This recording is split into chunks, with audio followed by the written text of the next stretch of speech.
What is happening, y'all? Welcome on back. And before we head into Nokron, almost forgot about a side quest that we could have done a while ago. We should breeze through this given our level. But right here from the main academy gate, just head northeast along the bridge. There should be a summon sign here. Go on and do this. This is part of Euro's quest line. Gets us his armor as well as a katana, so not needed for platinum, but worth doing.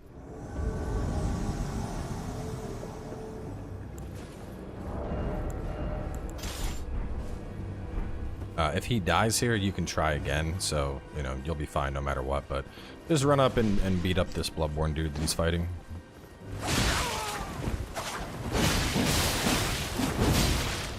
That's why I love that move in PvP. That's the catch on it. Boom, boom, boom.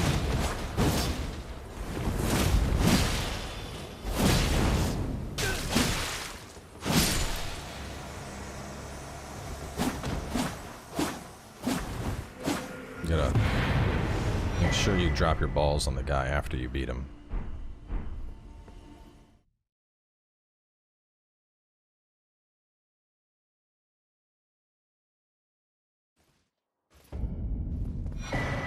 Okay, we get the Raptor of the Mists. Talk to him. Oh, that bloody finger was. Here's a token. Smithing Stone 5. I'm dying. Yes, she is the dead in spite. If she comes, there is no shit. Beyond the harp swing.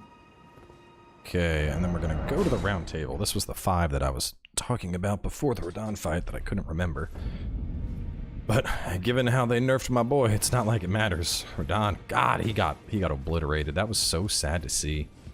Like, watch the Let's Play fight of Radahn, and you'll be like, oh. Anyway, with that 5 though, we can get this up to 15, almost to 16. Might as well put a couple. Well, actually, the damage on you doesn't really matter. I guess I could upgrade you. Whatever. Alright, so, back on track though. It's time to go into Nokron. The great thing about this is we're going to be getting access to a ton of smithing mats. Just going through Nokron and some attached areas, we'll be able to naturally get ourselves up to the level we want to be. Also, real fast while we're here, I believe, I don't remember if we ever went back and talked to Kenneth. Let's go talk to him real fast.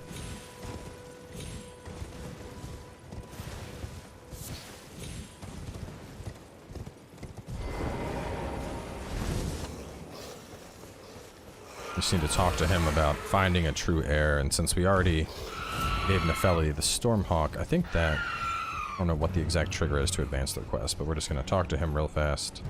I must put a true. Okay, yeah, we did talk to you. Alright, we can leave. We don't need to fight all these things. As long as Nefeli has been given Stormhawk and he's looking for a true heir, we should be good, even though we killed Gestak. But anyway, so run towards these big old rocks. This is going to get us down into Nokron. More than likely, I think we can get through both Nokron and maybe Night's Sacred Ground this episode as well. It depends on how fast we're moving. Nokron itself is pretty short. And then we'll probably have a separate episode for the Ancestral Woods. So go on over here and you can see some rocks that we can jump down on. It's funny, I remember back when I did the guide to get down here, like to do the Ronnie quest line. I was like, yeah, so if there'll be a big hole here, just go on into it. So many people were like, I don't know what you're talking about. There's no way down there. I'm like, just go into the hole, follow it around.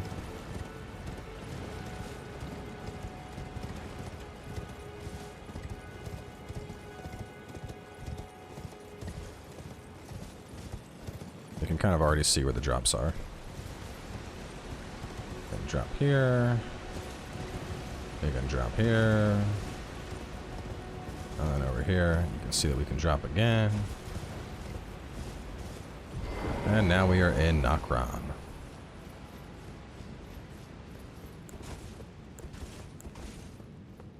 Do I have any regular bolts?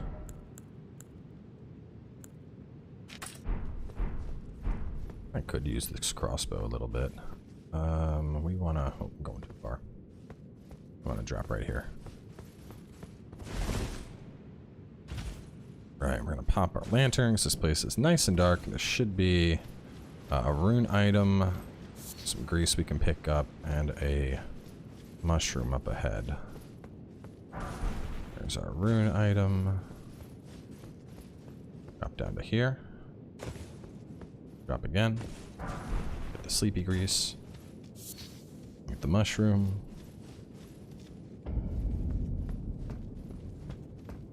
Welcome to Nokron, the Eternal City. So we need to get over to there. I would suggest jumping from up here. And we're going to use that sprint jump trick that I talked about earlier. So jump, hit circle, and hold it. And now run and jump to get across. Same thing here. And that will get us access to the Ghost Flame Torch. I mean, you can attack with it the same way you can a normal torch. The biggest difference is this is like a cool lighting versus a warm lighting, so I think it makes it a little bit easier to see, personally, but the Beast Torch is best, so. From here, drop on down.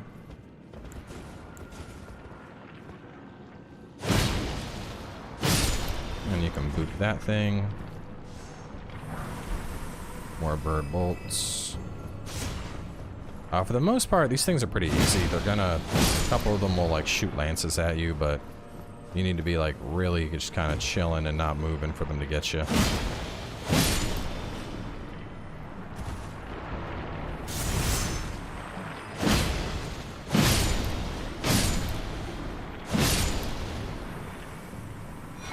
The rune arc.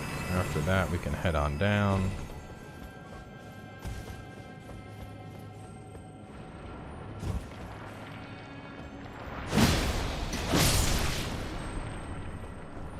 Across.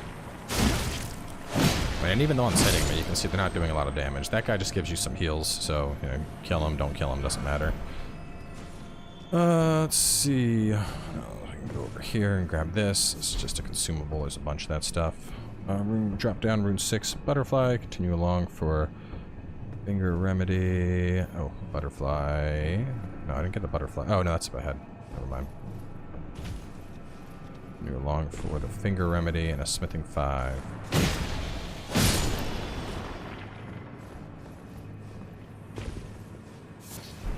There's the butterfly. Let's head this way and drop. Jump on inside. Grab the finger remedy. Head back here to get the smithing stone 5.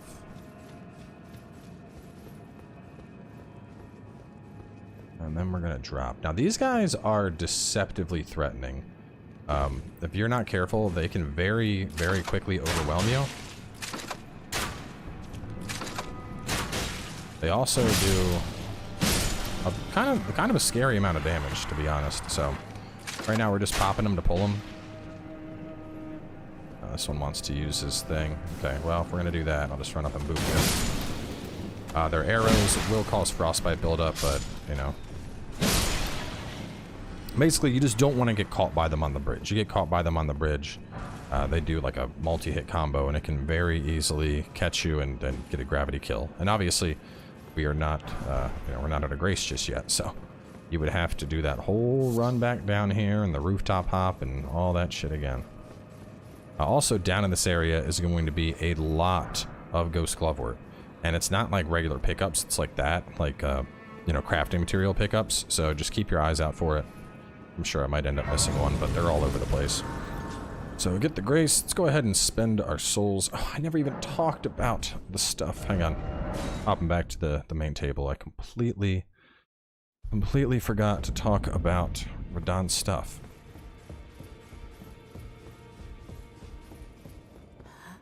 Okay. So remembrance. We have the Star Scourge Greatsword. Pretty nice greatsword. The unique skill Starcaller Cry. It is super cool, but it tends to get interrupted a lot. The follow-up attack that does the majority of your damage. One thing that is unique about this is when you go to two-hand it, instead you have both swords. So you get dual-wield Colossal Swords for the weight of a single Colossal Sword, which is really nice. Definitely a fun weapon to play with. I think the Ruins Greatsword is a better strength weapon, but if you want to use this, it's not bad. It's definitely really fun. Lion Great Bow, unfortunately, this thing's not very good. The Radahn's Rain is a far cry from the rain that he did on us, but if you're looking for a Great Bow and you want one that has a unique attack, it's a decent choice. As always, if you are not interested in either of those, you can just go ahead and gobble that thing on up. Where's it at? Where's it at? Gobble, gobble, gobble, gobble. And, you know, keep in mind, even if you change your mind and then you decide you want them down the line, we got those mausoleums. Also, we now have Equipment of Champions, so you got some stuff for Renala here. You can buy Radahn stuff if you want his armor. His armor is actually pretty good. Pick up his armor. I don't like his helmet usually, but I might switch that up my fashion. Let's see if this puts me into fat roll territory. Oh, heavy load. We can address that though. All I gotta do is like take off my crossbow. Yeah, there we go. Look at me. Complete Chad status. Might mix up my helmet too. I don't need that endurance. Wolfman, Crimson Hood. This gives me a pinch of vigor. What else do I go for? What else do I go for? Kind of looks good fashion-wise. I mean, this is good, obviously, for the 2 endurance it gives, but it's like, I don't have to have that. I'll just keep it on. We'll wear it a little bit longer. Anyway, head back on down. Nokron Eternal City.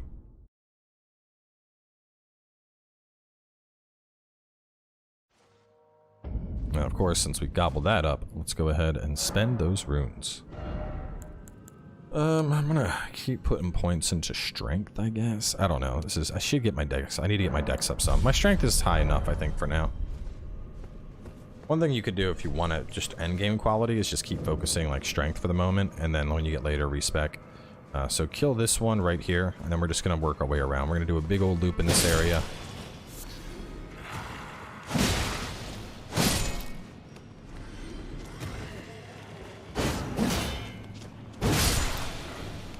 There's a lot of these Great Shield dudes.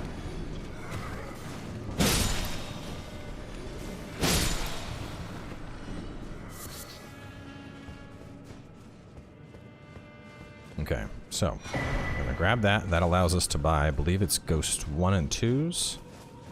And there is a ton of Dew-Kissed Herba in this area, as well as melted mushrooms. So just loop around grabbing everything.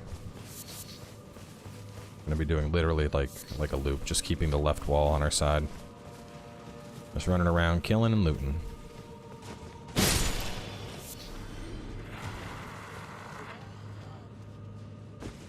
Gonna tuck back into here.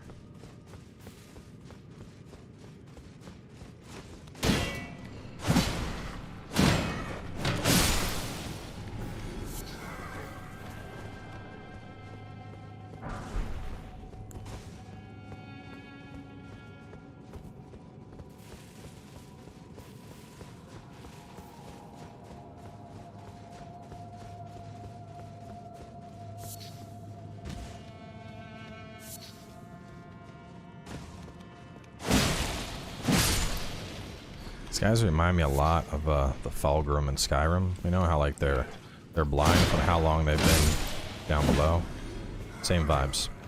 This is where we go to proceed, but don't do that just yet. There's a couple more little pieces of loot around here that we want to get.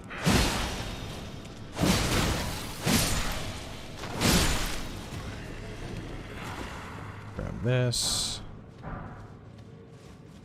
Grab this. Head over to here for some more loots. The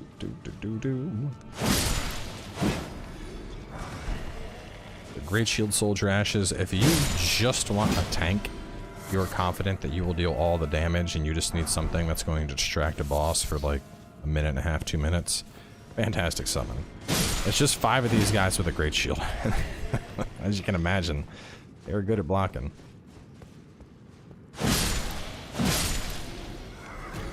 I don't know, we'll see how I'm feeling about Bloodhound's Fangs. I really do like my halberd. Head on in here.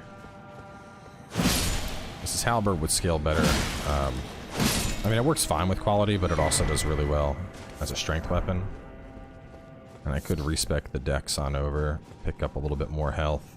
and do just fine with this. That's the thing, is a lot of people, you know, they think like, oh, strength, you know, have to use a colossal weapon. And like, yeah, colossal weapons are good with strength, but that doesn't mean you have to. And you could just do a, you know, a heavy halberd like this, and I could do a, you know, great shield halberd, and that would comfortably allow me to tackle pretty much all the content in the game without much issue. I'm not going to have the raw killing potential of a lot of other builds, but I mean, we're doing just fine. I think we're actually cruising along very comfortably.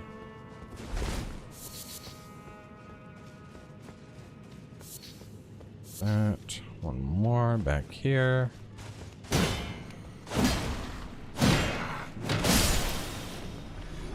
Smoking stone. I think there's actually something around the corner as well. No, there's not. Okay. Alright. A bunch of dudes meet. A bunch of herb and mushrooms. Cyber 4 behind the building on the left. Larval tier. Loot, great shield ashes. Larva tiller in the final building, then down. Okay. Now we're gonna head for that gap.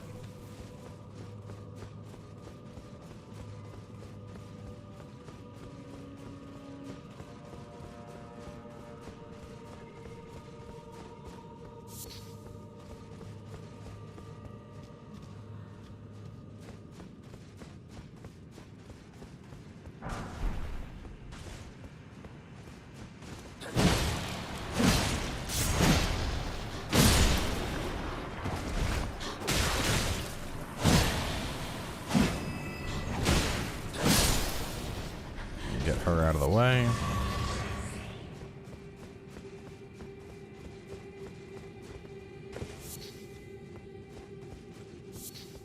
That, grab that.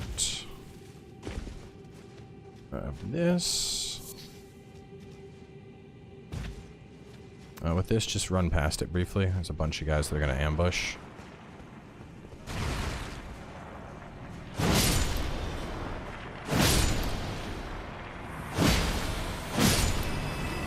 Kill them, get the larval tier. So as you can see, now that we're getting like later in the game, we're just respec item, respec item, respec item. And a lot of it is down in this area. So, you know, if you were like waiting to respec because you thought they were limited, that is no longer the case. By the time you're done this area, you come away with like over 10. So, you know, more so than ever before, if you were debating on mixing things up, trying out a different weapon, trying out a different build, now is a fantastic time for that.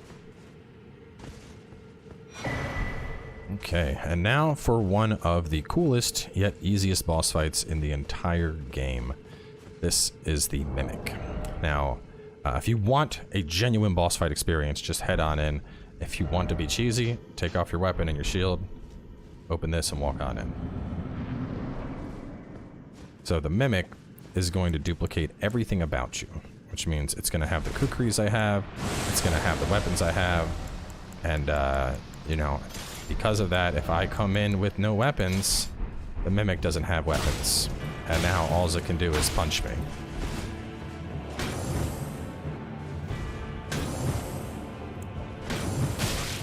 Stop it. I'm gonna get this parry sooner or later. Screw it.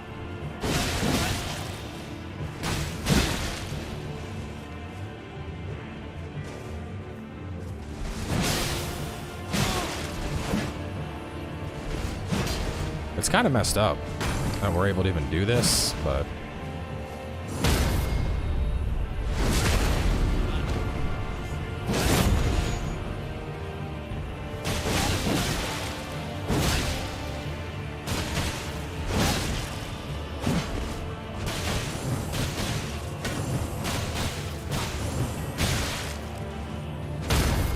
the one thing that's interesting about this fight, if you have ever wanted to practice parrying, come in here with a weapon that you suck against parrying, like it's like great sword, or you know, great sword, or straight sword, or dagger, or whatever. Just have a level 1 version of it on your hand, spawn in so that he has that, and then you can just practice parrying the whole fight. So, you know, pretty cool in that regard. It's literally a parry punching bag. But yeah, so we get a tier arcane builds. You're gonna love this. Look at this thing. 8 arcane out of that. Now there is a minor, very minor attack power debuff, as you can see, 477 down to 461. But if you're playing arcane, this is absolutely a great, great piece of gear to have at this point. So hit that grace, and we're gonna head on up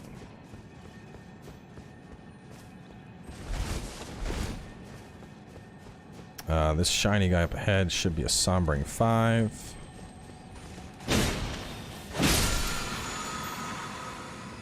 Yep, there we go. It's good to see not all of my notes have changed from the update. There should be a rune item up ahead, some arrows even farther down.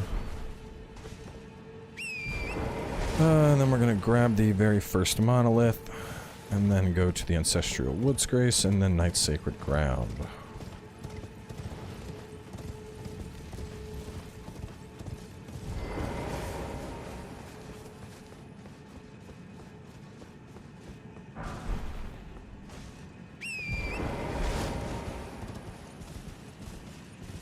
When did I tell us to go back? Okay, Study Hall Part 2 after this area. So yeah, right here, just dip on down. We're just going to ignore these dudes for now, but we will grab this very first one just because it's like right here in front of us.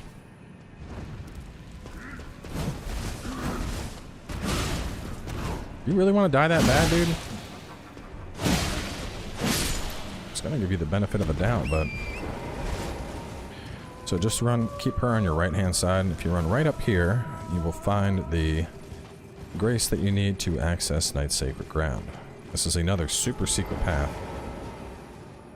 I know I just sound like I'm ranting, but it goes back to the original guide of going through the Rani questline. People are like, I don't know how to get to Night's Sacred Ground, and I'm like, you just go, it's right there, and they're like, how? This is how. Ta-da! You're in Night's Sacred Ground. It was that easy. So anyway, once you're in, let's keep going along these rooftops. And we're going to jump on down. Grab that. Those are good to prevent death. Grab that. Jump up here. Grab the rune arc. Jump across. Go around the back of this for another celestial dew, just in case you booped any other NPCs in the future. And there's some more of these silver tier things. You don't need them, but I'm just gonna grab it because it's right here. It's not exactly a an out of the way thing. Okay, let's see. Boluses jump down, rune arc, jump again for dew, crafting things across the route for the mimic tiers. Alright. Now there should be 2 mimic tiers. That one right there, and then another one. If you give this one just a second, it should just walk off and kill itself. Let's see. If it doesn't, we'll just go down and beat it up, but it may have already died. Yep, there's the souls. And you don't have to do that, but that one is an archer, and that's why you see all of these bloodstains here. Or people get shot by it, so just scooting back, it just walks off the cliff. Now these things, they don't seem like, you know, you look at it first and you're like, oh, naked NPC, yeah, okay. You're ready to get smashed. These things are actually pretty dangerous. Like, if you give them a chance, they will beat you into ground meat. So, don't discount it just because it's a naked silver lady. They will do some serious damage. So grab that stuff though. I'm going to continue along this path. Let me scroll my notes a little bit here. Across the side of a new building. Okay. There's butterflies behind this corner.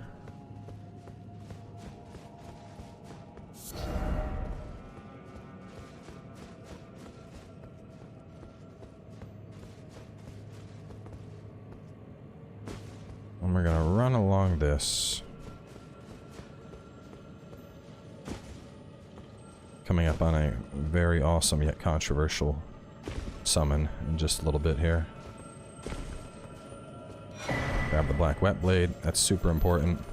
The Black Wet Blade is going to allow you to make your weapons occult, blood, and I believe poison as well.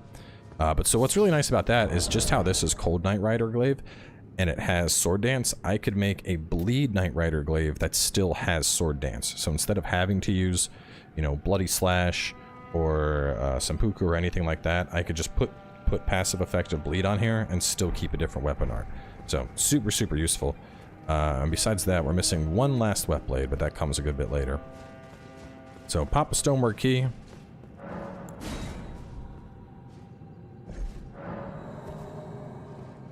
Gotta be creepy.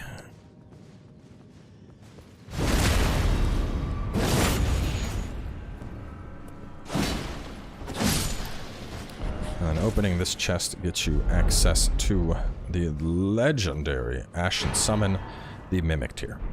Now, on top of needing this for your platinum, it's arguably the best summon in the game, even after the nerf.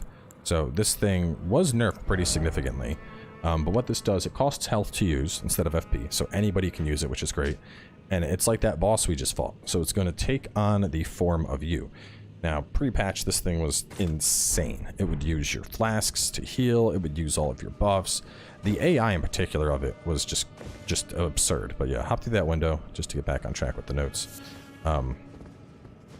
It's been dumbed down a little bit, so it's not going to carry you through the game. But with the right weapon and the right weapon art, it's still the best summon in the game, by far. It's just capable of doing crazy amounts of damage, and that should not be discounted. Now, keep in mind, it's a Mimic. So because of that, if your build is crap, the Mimic will be crap. You know, it's not going to carry you through the game unless you, like, kind of already have a decent build put together. But especially if you're using... Oh yeah, Nox Flowing Hammer. I forgot about this. I said earlier we couldn't get this. Yes, we can, actually. I didn't know this was here initially, but... Woo! I mean, kind of a goofy weapon, but, you know, it's definitely cool. Let me take that off. So yeah, well, I'll probably be using Mimic on this playthrough myself, but there are lots and lots and lots of summons to choose from. So for this part, this ball is going to come after you. What I'd suggest doing... Where is she at? Where is she at? Oh, she's coming up after me? Where are you going, lady? Oh, it's because I was slamming the spear. That's funny. There should be two of them. Well, since the lady's left, we'll just kill the ball. Ah, there's the other lady. Alright, this is what I was looking for. So, usually there's two down here. And what I like doing is coming over here to fight. And what's great is over here, you're going to be safe from the ball. So you can safely fight these things without worrying about the ball crushing you. Additionally, while the ball is stuck, you can just bully it like this. Yeah, so just stay inside of these areas and you'll do just fine. Get another larval tier. Are you doing some mist? That's not going to work here.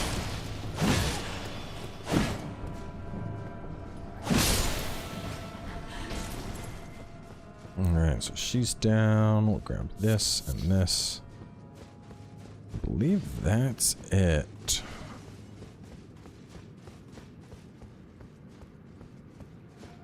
Okay, sorry, so we got the Grace to the left. We're gonna show you all the Mimic. It's unupgraded, of course, so don't expect anything too crazy out of it. But it's fun. It's fun. And the thing is, with the right weapon, if you're using something like Blasphemous Blade, or Rivers of Blood, or Sacred Relic Sword, something where your Mimic has access to a very strong weapon art, your Mimic is going to do a lot of damage. And obviously the benefit of it costing health means, you know, even strength builds or builds like mine, which have very limited FP, can use it. And plus, what's better than having a copy of yourself? Double Halberd Gang! Also, fun fact with the Mimic's damage potential is also tied directly to how strong your weapon is. And what I mean by this is, if you have a max tier weapon, your Mimic is going to absolutely decimate targets. They're also really, really good if you're using a bleed weapon, because you're effectively doubling the amount of bleed that you're going to do. So, I know a lot of people are upset with the Mimic nerf, and it's definitely not as good as it used to be, but even then, it's still really good. It's still a really good summon. You know, we got double sword dances going on right now, double the frostbite buildup, and you can even, like, you can abuse this to a certain extent. What I mean by that is, like, if I had... A good example would be, so I have frostbite on this halberd right now, and then on the on Bloodhound's Fang we have bleed. Oh, he disappeared. So what I could do is I could put on Bloodhound's Fang, spawn the Mimic, switch back to my halberd, and then all of a sudden I have an NPC that is doing bleed, and I have an NPC, or I'm going to be doing frost, and my Mimic is going to be doing bleed. And that's really cool, because there's not a lot of things that will allow you to do that.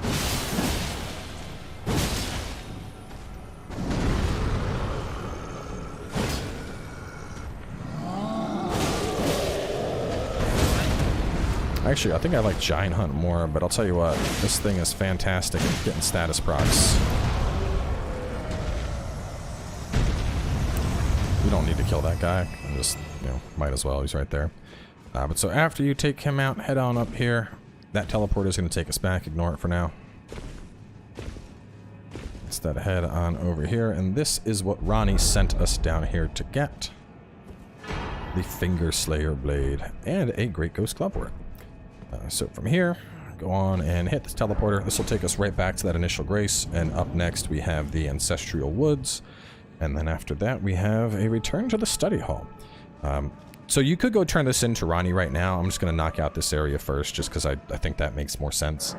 But yeah, so we're going to rest here from Ancestral Woods. Next episode, we're going to be focusing on running through and doing all the stuff here.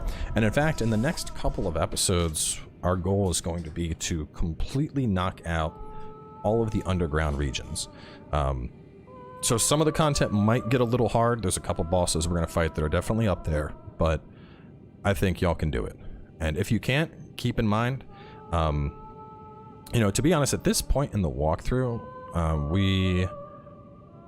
you're pretty good to kind of go off on your own. I mean, going into the capital is going to trigger like one NPC to move locations, and he is involved in a non-trophy secret ending. But the only real trigger that y'all need to look out for as you continue is very, very late in the game, after we get to Farum Azula, that area that we took a Belfry Tower to. Wait, did I do that? Was that in a previous... That might have been in the episode that I redid. I'll have to take a look. I don't know if we redid the Belfry Towers yet. We'll take a look real fast. But yeah, after beating the boss in Farum Azula, that is the only main trigger that can lock you out a bunch of content, because that's gonna it's gonna remove the capital. So this is why I don't like redoing walkthrough episodes, because now I'm like, wait a minute, are the Belfries done still? That one's inactive, that one's active. Okay, so we didn't do the Belfries. So we'll get back to the Belfries. They might actually be in the next episode, because we'll probably have some time. But we're gonna wrap up here. Ancestral Woods is up next. After that, probably doing the Study Hall Part 2, and then also Belfry Towers. The Belfry Towers will get added on when we get a second. They're not like super incredibly important for the time being, but stay tuned, and I'll catch y'all soon with some more.